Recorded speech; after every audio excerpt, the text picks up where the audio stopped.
सहनावतु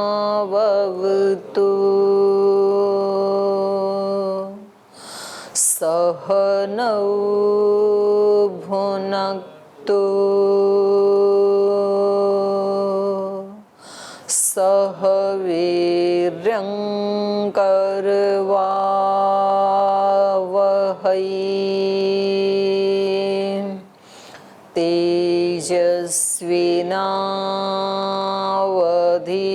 तेजस्विनावधीतमस्तु मा विद्विषावहै।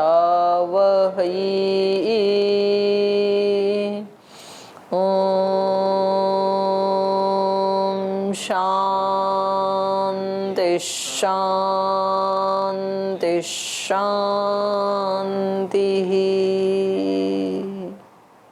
सूत्र पाठ। अथ विभूतिपादः देशबन्धश्चित्तस्य धारणा तत्र प्रत्येकतानता ध्यानं तदेवार्थमात्रनिर्भासं स्वरूपशून्यमिव समाधिः त्रयमेकत्र संयमः तज्जयात् प्रज्ञालोकः तस्य भूमिषु विनियोगः त्रयमन्तरङ्गं पूर्वेभ्यः तद्बहिरङ्गं निर्वीजस्य व्युत्थाननिरोधसंस्कारयोरविभव प्रादुर्भावौ निरोधक्षणचित्तान्वयो निरोधपरिणामः तस्य प्रशान्तवाहिता संस्कारात् सर्वार्थतैकाग्रतयोः क्षयोदयो चित्तस्य समाधिपरिणामः ततः पुनः शान्तोदितौ तुल्यप्रत्ययौ चित्तस्यैकाग्रतापरिणामः एतेन भूतेन्द्रियेषु धर्मलक्षणावस्थापरिणामा व्याख्याताः शान्तोदितव्यपदेश्यधर्मानुपाती धर्मी क्रमान्यत्वं परिणामन्यत्वे हेतुः परिणामत्रयसंयमादतीतनागतज्ञानं शब्दार्थ प्रत्ययानामितरेतरध्यासात् संकरस्तत्प्रविभागसंयमात् सर्वभूतऋतुज्ञानं संस्कार साक्षात्करणात् पूर्वजातिज्ञानं प्रत्ययस्य परिचित्यज्ञानं न च तत्सालम्बनं तस्या विषयीभूतत्वात् कायरूपसंयमात् तद्ग्राह्यशक्तिस्तम्भे चक्षुष्प्रकाशात् संप्रयोगयन्तर्धानं सोपक्रमं निरुपक्रमं च कर्म तत्संयमात् प्रान्तज्ञानमरिष्टेभ्यो वा मैत्र्यादिषु बलानि बलेषु हस्तिबलादीनि प्रवृत्त्यालोकन्यासात् सूक्ष्मव्यवहितविप्रकृष्टज्ञानं भुवनज्ञानं सूर्यसंयमात् चन्द्रे ताराव्यूहज्ञानं ध्रुवे तद्गतिज्ञानं नाभिचक्रे कायव्यूहज्ञानं कण्ठकूपे क्षुत्पिपासानिवृत्तिः कूर्मनाड्यां स्थैर्यं मूर्धज्योतिषसिद्धदर्शनं प्रातिभादवा सर्वं हृदये चित्तसंवित् सत्त्वपुरुषयोरत्यन्तासंकीर्णयोः प्रत्ययाविशेषो भोगः परार्थत्वात् स्वार्थसंयमात् पुरुषज्ञानं ततः प्रातिविश्रावणवेदनादर्शास्वादवार्ता जायन्ते ते समाधौ उपसर्गाव्युत्थाने सिद्धयः बन्धकारणशैथिल्यात् प्रचारसंवेदनाच्च चित्तस्य परशरीरावेशः उदानजयजल्पपङ्ककण्टकादिष्वसङ्ग उत्क्रान्तिश्च समानजयज्वलनं श्रोत्राकाशयोः सम्बन्धसंयमात् दिव्यं श्रोत्रं कायाकाशयोः सम्बन्धसंयमात् लघुतूलसमापत्तेश्चाकाशगमनं बहिरकल्पिता वृत्तिर्महाविदेहा ततः प्रकाशावरणक्षयः स्थूलस्वरूपसूक्ष्मान्वयार्थवत्त्वसंयमात् भूतजयः ततोऽणिमादिप्रादुर्भावः कायसम्पत्तद्धर्मानविघातश्च रूपलावण्यबलवज्रसंहननत्वानि कायसम्पत् ग्रहणस्वरूपस्मितान्वयार्थवत्त्वसंयमादिन्द्रियजयः ततो मनोजवित्वं विकरणभावः प्रधानजयश्च सत्त्वपुरुषान्यताख्यातिमात्रस्य सर्वभावाधिष्ठातृत्वं सर्वज्ञातृत्वं च तद्वैराग्यादपि दोषबीजक्षये कैवल्यं स्थान्युपनिमन्त्रणे सङ्गस्मयाकरणं पुनरनिष्टप्रसङ्गात् क्षणतत्क्रमयोः संयमाद्विवेकजञ्ज्ञानं जातिलक्षणदेशैरन्यतनवच्छेदात् तुल्ययोस्ततः प्रतिपत्तिः तारकं सर्वविषयं सर्वथा विषयक्रमं चेति विवेकजञ्ज्ञानं सत्त्वपुरुषयोः शुद्धिसाम्यकैवल्यमिति इति विभूतिपादः। ओम। तो आइए भाष्य में योग दर्शन के तृतीय पाद विभूति पाद के 48 सूत्र हमने पढ़े थे। भूत जय और उस भूत जय से उत्पन्न होने वाली जो सिद्धि है उसके परिणाम, ऐसे ही इंद्रिय जय और इंद्रिय जय से होने वाले परिणाम। तो भूत जय कब होता है?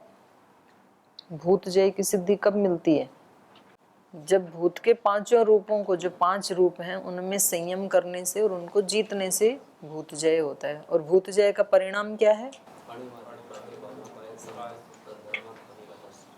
अणिमादि 8 सिद्धियों की प्राप्ति, और जो भूतों के धर्म हैं वो योगी का अभिघात नहीं करते हैं। और इंद्रिय जय कब होता है? इंद्रियों का जो 5 रूप है उसमें मतलब संयम करके उसको जीत लेने से। इंद्रियों के जो 5 रूप हैं, ग्रहण, स्वरूप, सूक्ष्म, अन्वय, अर्थवत्ता, और उसका परिणाम क्या है, प्रतिफल क्या है? इंद्रिय जय से क्या मिलता है? मनोजवित्वम विकर्ण भाव प्रधान जयश्च। 3 परिणाम है उसके, 3 फल हैं कि मन के वेग के समान तो योगी की गति हो जाती है, और विकर्ण भाव माने बिना करणों के भी करणों का कार्य वो कर लेता है, और प्रधान जयश्च पूरी प्रकृति को ही जीत लेता है। प्रधान जय का मतलब है सभी प्रकार की प्रकृतियों को और विकृतियों को, सबके ऊपर उसका वशीकार हो जाता है। प्रणाम दीदी जी। प्रकृति जय का मतलब आपने इस शरीर की प्रकृति ना, मतलब पूरा सृष्टि का प्रकृति? पूरा सृष्टि का प्रकृति। प्रकृति तो प्रकृति ही है। जो सत्वरज तमस की साम्य अवस्था मूल प्रकृति, उसके ऊपर उसका वशीकार हो जाता है। तो और कुछ पूछना है इनके बारे में? बहुत काफ़ी ऊंची सिद्धियां हैं, ये थोड़ा सा आपको चिंतन करना चाहिए, क्योंकि दोबारा फिर आपको अलग से इसके ऊपर चिंतन करने को टाइम मिलेगा नहीं। अभी तो आप पढ़ रहे हैं ना, तो इस बहाने से ही इसके ऊपर आप थोड़ा चिंतन भी कर सकते हैं। थोड़ा इसको एक बार देख भी लिया करें और इसके ऊपर चिंतन भी किया करें। चाहे वो योग दर्शन है, ऐसे ही वेदांत दर्शन, सभी दर्शन जब पढ़ते हैं, क्योंकि दोबारा फिर व्यक्ति की एक बार परीक्षाएं होने के बाद फिर दोबारा उधर से गुजरता नहीं है। तो अभी उसको इतने अच्छे से पढ़ना है कि बिल्कुल स्पष्ट हो। तो चलिए आगे चलते हैं। भूत जय हो गया और इंद्रिय जय हो गया, और ये इंद्रिय जय में ही प्रकृति, महत, अहंकार सब जय हो गया। तो ये कैसे कैसे हो जा रहा है, ये सारा इन्होंने बताया। इसके बाद सबसे ऊंची सिद्धि है ये विभूति पाद की, जो हम अभी आज पढ़ने जा रहे हैं। तो सूत्र बोलिए, सत्व पुरुष अन्यता ख्याति मात्रस्य सर्वभावाधिष्ठातृत्वं सर्वज्ञातृत्वं च। तो ये सबसे ऊंची इसको सिद्धि कह सकते हैं। वैसे इस खैर इससे भी ऊंची वाली अगली है जो कैवल्य की प्राप्ति है, पर यह भी काफी ऊंची सिद्धि है, जिसमें सत्व और पुरुष की अन्यता ख्याति हो जाती है कि प्रकृति या बुद्धि, मन, इंद्रियां ये सब अलग हैं और पुरुष अलग है। तो बुद्धि और पुरुष के अन्यत्व की जो ख्याति है, उसमें जो प्रतिष्ठित रहता है, जिसको ये ख्याति मिल गई और उस ख्याति में जो योगी प्रतिष्ठित हो गया, उसको सर्वभावाधिष्ठातृत्वम, सब वस्तुओं पर, भाव मतलब जो सत्तात्मक है, भाव का मतलब है यहाँ पर सत्ता, सत्तात्मक जो भी स्थूल या सूक्ष्म, दृश्य या अदृश्य, जो कुछ भी अस्तित्व रखता है इस ब्रह्मांड में, उस सब के ऊपर इसका अधिष्ठातृत्व हो जाता है। आप सोचो, मूल प्रकृति को जीतने का मतलब होता है तीनों लोकों को जीतना, क्योंकि सब लोक लोकांतर क्या है, त्रिगुण का ही विस्तार है, उसी से तो बना है। और वो जिसके वश में आ गया तो एक मतलब वो व्यक्ति ईश्वर से जस्ट एक कदम नीचे ही है, इतना उसके अंदर सामर्थ्य आ गया। तो उस स्थिति में हम कह सकते हैं कि ये जो जीव है ये ईश्वर का ही अंश है, वहाँ सार्थकता दिखाई देती है। और नहीं तो उसका और उसका कोई गुण कर्म स्वभाव मिलता ही नहीं है, तो फिर ईश्वर का पुत्र होने से फायदा भी क्या। बोलते रहो व्यक्ति मन से तो या वाणी से बोलता रहे अहम ब्रह्मास्मि, पर उससे कुछ मिलेगा तो नहीं, सुख तो नहीं मिलेगा। तो ये जिसको ये अन्यथा ख्याति जिसको हो गई, विवेक हो गया और उसमें वो अधिष्ठित प्रतिष्ठित भी रहता है, तो उसका ये प्रतिफल है सर्वभावाधिष्ठातृत्वम। सब वस्तुओं पर उसका स्वामित्व हो जाता है, अधिष्ठातृत्व हो जाता है। और सर्वज्ञातृत्वम च, और वो सब कुछ का ज्ञाता भी हो जाता है। तो ये भगवान जी ने हमें एक ऐसी शरीर रूपी लैब बना के दे दी कि इसी में बैठे बैठे और ईमानदारी से काम करने पर वो सब मिल जाएगा, जिसके लिए कहीं बाहर जाने की आवश्यकता नहीं है। सब लोकांतरों का ज्ञान, सारी दुनिया का, धरती का सब ज्ञान यहाँ हो जाएगा, जिसकी हमें आवश्यकता है। सर्वज्ञातृत्व और माने सर्वज्ञत्व, इसका एक तरह से सिद्ध हो गया, ये समझ लो। प्रकृति के बारे में और अपने बारे में। अभी ईश्वर को जानना बाकी है, दो की बात हो गई पूरी। लेकिन निर्धूत रजस तमोमलस्य बुद्धि सत्वस्य परे वैशारद्ये परस्याम वशीकार संज्ञायाम वर्तमानस्य सत्व पुरुष अन्यता ख्याति मात्र रूप प्रतिष्ठस्य सर्वभावाधिष्ठातृत्वम। निर्धूत रजस तमोमलस्य, निर्धूत माने निर्मल हो गए हैं या शांत हो गए हैं, रजस तमोमलस्य बुद्धि सत्वस्य, रजोगुण और तमोगुण से युक्त जो मल थे, उन मलों का जो बुद्धि सत्व में थे, उनके निर्धूत होने पर, बुद्धि सत्वस्य रज तमोमलस्य निर्धूत, बुद्धि सत्व के रजोगुण तमोगुण से युक्त मलों के निर्धूत निर्मल या शांत होने पर, परे वैशारद्ये, परे वैशारद्ये मतलब पराकाष्ठा की निर्मलता, उच्च कोटि की निर्मलता संपन्न होने पर।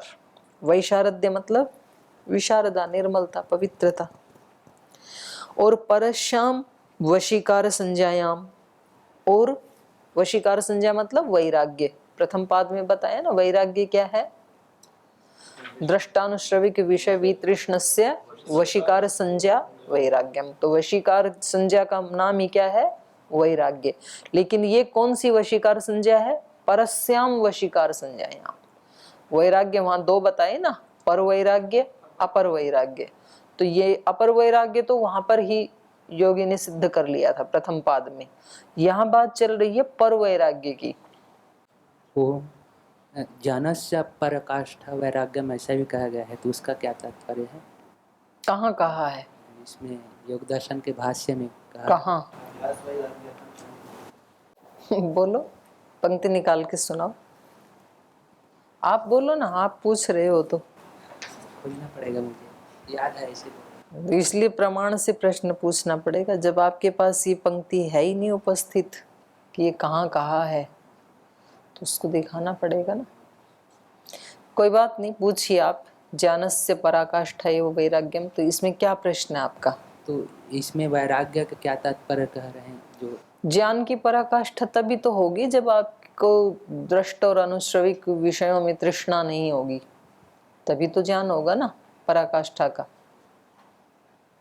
तो दोनों में कोई विरोध नहीं है ना। आप क्या पूछना चाह रहे हैं, आपका प्रश्न आप स्पष्ट कीजिए। जो दोनों जो वैराग्य की परिभाषा कहा गया है, उसमें क्या समानता है, ये पूछ रहा था। समानता ही है, क्योंकि ज्ञान से वैराग्य होता है, वैराग्य से ज्ञान होता है। अन्योन्य आश्रित हैं दोनों, तो दोनों एक दूसरे की सहायता करते हैं।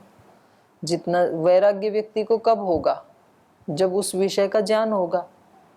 आप कीचड़ को हाथ नहीं लगाते हैं या कांटे को हाथ नहीं लगाते हैं, उससे आपको वैराग्य कब होता है? जब आपको उसके स्वरूप का ज्ञान है कि ये गंदी चीज है, ये चुभने वाली चीज है। तो ज्ञान होगा तो आपको वैराग्य होगा, और वैराग्य होगा तो आपको ज्ञान बढ़ता जाएगा। यदि आप उन्हीं में ही वस्तुओं में उलझे रहे तो आपको वैराग्य कहाँ हुआ, फिर तो राग हो गया ना, तो ज्ञान उत्पन्न होगा नहीं फिर आपको। तो दोनों वहां पर साधन बताए ना, अभ्यास और वैराग्य। तो वैराग्य एक बार हो गया तो अब उसका अभ्यास भी करना है, उसको बढ़ाना है वैराग्य को। तो पहले आपको अपर वैराग्य होगा। अपर मतलब जो सामने वस्तुएं हैं, परे नहीं है, नजदीक है, हमारी आंखों के सामने, सुनी है, देखी है, जानी है, पहले तो उनसे वैराग्य करना है। और फिर पर वैराग्य, जो दूर की चीजें हैं, स्वर्ग हमने देखा नहीं पर सुना है, तो उससे भी वैराग्य होगा, वो भी नहीं चाहिए हमें। अभी तो हमारे मन में राग है ना कि भाई देखो जनलोक, महलोक, उसमें जो सिद्ध लोग रहते हैं तो उनकी कितनी अच्छी स्थिति होती है, तो काश हम भी उन लोकों में रह रहे होते। तो ये फिर पर वैराग्य नहीं है। शुरुआत में तो राग होना चाहिए। नहीं, आप अपने मन से क्या होना चाहिए वो आप अपने लिए तो तय कर सकते हो, पर हम सब के लिए तो तय नहीं कर सकते हो। आप चुन लो अपने लिए। तो किसी व्यक्ति को यही बात कोई इसमें अपर वैराग्य में भी बोलेगा कि जब भगवान ने धरती पे भेजा है तो धरती की चीजों से तो राग होना ही चाहिए, तो अच्छी बात है, करो फिर। तो इसमें तो सब स्वतंत्र है ना, तो किसी को बिल्कुल भी वैराग्य नहीं करना तो ठीक है, मत करो। जैसे कि कहा जाता है पहले प्राप्ति होता है उसके बाद त्याग होता है, उसी तरह से बोलो, प्रश्न पूरा करो आप अपना। जिस प्रकार से पहले प्राप्ति होता है, जब प्राप्त है उसी का त्याग होता है, उसी तरह से पहले कुछ चीज को प्राप्त करने के लिए प्राप्त से आपका क्या अभिप्राय है? जैसे संसार में आए प्राप्ति हैं, को आप खोलो थोड़ा। संसार में आए हैं तो संसार में कुछ कर्म करना है, तो संसार के प्रति आप प्राप्ति को बोलो ना, प्राप्ति का मतलब क्या है? प्राप्ति मतलब कुछ जैसे कि उदाहरण के लिए समाज में नहीं, पहले इसकी डेफिनेशन दो, बाद में उदाहरण देना। मैं आपसे पूछ रही हूँ, आपने कहा कि त्याग प्राप्ति के बाद ही होता है, तो मैंने कहा कि प्राप्ति क्या है उसको बताओ आप। पहले आप उसको डिफाइन करो, प्राप्ति मतलब क्या? प्राप्ति मतलब अपने पास हो वो चीज, अपने पास होनी चाहिए वो चीज, ठीक है। और फिर आप त्याग करेंगे। तो अब बोलो, आपका प्रश्न क्या है? उसी प्रकार से यदि कि आपको सारी पृथ्वी की वस्तुएं पहले तो पास होनी चाहिए आपके, और फिर आप उसका त्याग करेंगे, माने वैराग्य होगा आपको उनसे। तो फिर तो आपने तो संन्यास गलत ले लिया, आप गलत रास्ते पे चल रहे हैं, क्योंकि अभी तो आपको धरती की सारी चीज प्राप्त ही नहीं हुई। तो आप वैराग्य का या वशीकार संजय का अभ्यास करने के अधिकारी ही नहीं हैं। आपकी परिभाषा के अकॉर्डिंग सारी चीजें पास नहीं है ना आपके अभी। तो आपने क्यों संन्यास लिया? त्याग क्या करोगे जब प्राप्ति नहीं हुआ? तो जो प्राप्त है उसका त्याग कर सकते हैं। आपने तो ऐसे बोला कि प्राप्ति का मतलब है वो वस्तु अपने पास आना, तो वो वस्तु तो पास आई नहीं, और आप अभ्यास कर रहे हैं वैराग्य का, त्याग का। तो आपके अकॉर्डिंग तो आप कर सकते ही नहीं है ना। तो इसलिए कहीं आपने इधर उधर से कोई पंक्ति पढ़ी तो उसके ऊपर फिर हमें चिंतन करना चाहिए। प्राप्ति के बाद त्याग होता है, इसका मतलब ये नहीं है कि सारी वस्तुएं आपके हाथ में ही आनी चाहिए, उसको प्राप्ति कहेंगे। प्राप्ति का मतलब है कहीं आपने दूसरे के जीवन में देखा उसको, तो वो आपको मानसिक रूप से प्राप्त हो ही गया ना, कि भोगों में ये मिलता है, भोगे रोग भयम। तो अब जरूरी नहीं है कि उसको अपने पास लाके देखना। आपने अपने घर में, परिवार में, समाज में देखा कि भाई जो गृहस्थ आश्रम में जाते हैं तो उसका प्रतिफल ये है। तो अब जरूरी नहीं है कि आप पहले शादी करो, बच्चे पैदा करो, पत्नी से झगड़ा करो और फिर त्याग करके वैरागी बनो। इतना लंबा प्रोसेस आपको करने की कोई आवश्यकता नहीं है। वहां जो देख लिया वो भी प्राप्ति ही है। तो इसलिए आपकी प्राप्ति की डेफिनेशन ठीक नहीं है। तो वहां पर जो वैराग्य कहा है, दृष्टानुश्रविक विषय, तो देखे हुए विषय के लिए कहा है वहां पर। तो वो देखना चाहिए, अपने जीवन में देखा या दूसरे के जीवन में देखा, ठीक है। तो चलूं आगे। तो प्रश्न आपका अधूरा है अभी, लेकिन आपको पता नहीं चला। तो बात यहाँ चल रही है पर वैराग्य की। परस्याम वशीकार संज्ञायाम वर्तमानस्य। जो पर वैराग्य में जो प्रतिष्ठित योगी है, माने अभी उन लोगों के प्रति भी उसकी तृष्णा चली गई है। यद्यपि उन लोगों के प्रति तृष्णा होना सामान्य रूप से तो अच्छा ही लगता है। योगी जिन लोक में रहता है, अभी हमने 3-4 प्रकार के योगी सुने ना, भूत जय, इंद्रिय जय, और उसके बाद उनकी जो सिद्धियां पढ़ी, उनका मनोजवित्व हो जाता है, विकर्ण भाव सिद्ध हो जाता है, प्रधान जय हो जाता है। तो ऐसी स्थिति में कौन नहीं जीना चाहेगा?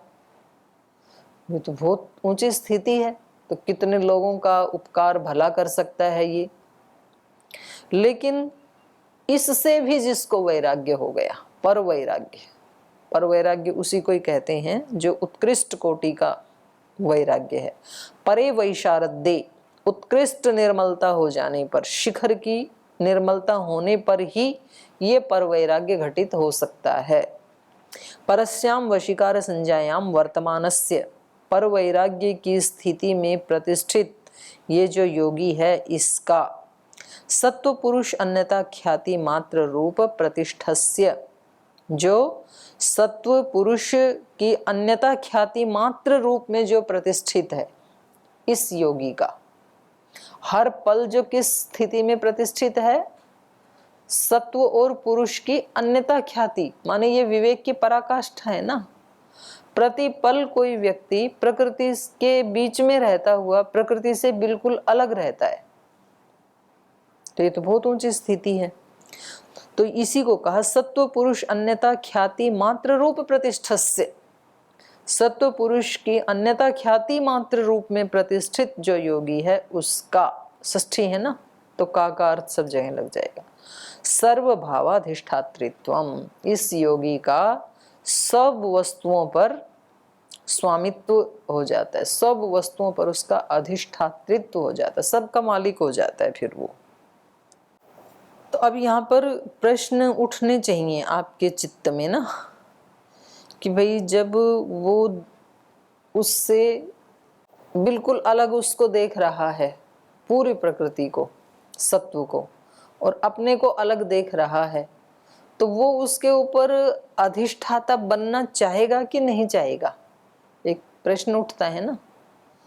जिसको अपना स्वरूप परे वैशारद्य, उत्कृष्ट कोटि की निर्मलता हो गई, और उसको अपना विशुद्ध रूप जब प्राप्त है, तो उसको छोड़ करके वो सब भावों के ऊपर अधिष्ठातृत्व और सर्वज्ञातृत्व, इसका वो उपभोग करना चाहेगा कि नहीं करना चाहेगा? तो उनके ऊपर है, उनका अभिप्सा क्या है, क्योंकि उन्होंने जो देख रहा है अभी वो तो सत्व की पराकाष्ठा में है। तो वो तो गुण ही है, उनके लिए गुण में ही वर्त रहे हो। तो उनका अपना स्वरूप है, गुण से रहित है, तब उनका अभिप्सा क्या है उसकी वो निर्भर होगा ना। अगर उनको विचरना है तो विचरेंगे उन्होंने, तो हम लोग नहीं बोल सकते हैं। अपना जो इच्छा होगा उस हिसाब से होगा उनकी। बोल तो नहीं सकते, सामान्य रूप से कल्पना तो कर सकते हैं ना। जो व्यक्ति आगे बढ़ता ही चला जा रहा है, अटक नहीं रहा है ना, इंद्रिय जय भी हो गया, भूत जय भी हो गया, तो इस सिद्धि के ऊपर भी वो व्यक्ति रुकेगा नहीं, ऐसा जो योगी है। क्योंकि जिसको दिखाई दे रही है कि मंजिल बस 4 कदम और है आगे, क्योंकि अब तो कैवल्य को प्राप्त करना और चित्त को अपने कारण में विलीन करना, इतना ही बचा है ना। तो वहां जाकर के वो व्यक्ति इनका उपयोग करेगा, ऐसा अनुमान प्रमाण से लगता नहीं है। लेकिन उसके अंदर सामर्थ्य आ गई, बस ये बताया जा रहा है, सामर्थ्य है उसके पास। जैसे पीछे भी रुका नहीं ना भूत जय और इंद्रिय जय के ऊपर, वो भी तो बहुत ऊंची स्थिति है, तो उससे भी आगे ये बढ़ना चाह रहा है। लेकिन इसके पास सामर्थ्य ये है कि सर्वभावाधिष्ठातृत्वम, ये सब वस्तुओं के ऊपर इसका स्वामित्व सिद्ध हो जाता है। पीछे भी हो ही गया, जब उसने इंद्रिय जैसे और प्रकृति जय जो कर ली, विकर्ण भाव को प्राप्त हो गया, तो वो वहां पर भी ये स्थिति प्राप्त हो ही गई। उससे अगला स्टेप है कि अब ये निरंतर पुरुष, सत्व पुरुष अन्यता ख्याति में प्रतिष्ठित रहता है। एक क्षण के लिए भी इसको अपने स्वरूप से इधर अटैचमेंट हो जाए सत्व से, ऐसा होता नहीं है। सर्वात्मानो गुणा व्यवसाय व्यवसेयात्मका स्वामिनम क्षेत्रज्ञ प्रति अशेष दृश्यात्मत्वेन उपतिष्ठन्त इत्यर्थ। सर्वात्मनो गुणा माने सब स्वरूपों वाले गुण। गुणों के कई स्वरूप है ना, कुछ हैं व्यवसाय, कुछ हैं व्यवसेय। व्यवसाय मतलब ज्ञान रूप में है गुण, और व्यवसेय मतलब ज्ञेय रूप में। तो कहीं तो गुण ज्ञेय रूप में है, कहीं ज्ञान रूप में है। तो सभी प्रकार के जो गुण हैं उन सब गुणों का सर्वात्मनो गुणा व्यवसाय व्यवसेयात्मका स्वामिनम क्षेत्रज्ञम प्रति, सभी गुण ये जो स्वामी है, जो ये क्षेत्रज्ञ है, आत्मा है, इसके प्रति अशेष दृश्यत्वेन, संपूर्ण रूप से दृश्य के रूप में, माने भोग्य पदार्थ के रूप में, अशेष दृश्यात्मत्वेन उपतिष्ठन्त इत्यर्थ है। संपूर्ण गुण उसके सामने भोग्य के रूप में उपस्थित हो जाते हैं। चाहे वो गुण ज्ञेय स्वरूप हैं, चाहे वो ज्ञान स्वरूप हैं, माने त्रिगुण के सभी प्रकार, सभी कार्य रूप इसके सामने निशेष दृश्य के रूप में, माने मूल प्रकृति से लेके पंचभूतों तक, और फिर पंचभूतों से भी जो कुछ भी निर्मित हुआ है, वो सब के सब पदार्थ संपूर्ण रूप से इसके सामने उपस्थित हैं। जैसे उसमें कठोपनिषद में कहा था ना यमाचार्य ने कि सब ले लो, पृथ्वी ले लो, ये ले लो, 3 लोक ले लो, जो चाहो वो ले लो, और जितने समय के लिए चाहो उतने समय के लिए ले लो। तो वैसी स्थिति है ये। सब कुछ इसके सामने, ये सारे के सारे गुण निशेष रूप से, निशेष मतलब अशेष रूप से, संपूर्ण रूप से इसके सामने उपस्थित हैं। सर्वज्ञातृत्वम सर्वात्मनाम गुणानाम, और सभी स्वरूपों वाले गुण, सभी स्वरूपों वाले माने शांतोदिता व्यपदेश्य धर्मत्वेन, गुणों का एक शांत रूप है, एक उदित रूप है, एक अव्यपदेश्य रूप है, माने अतीत अनागत वर्तमान काल में जो गुणों की स्थिति है वो सभी रूप सर्वात्मनाम गुणानाम शांतोदिता व्यपदेश्य धर्मत्वेन सर्वज्ञातृत्वम, सब के ये ज्ञातृत्व इनको प्राप्त हो गया।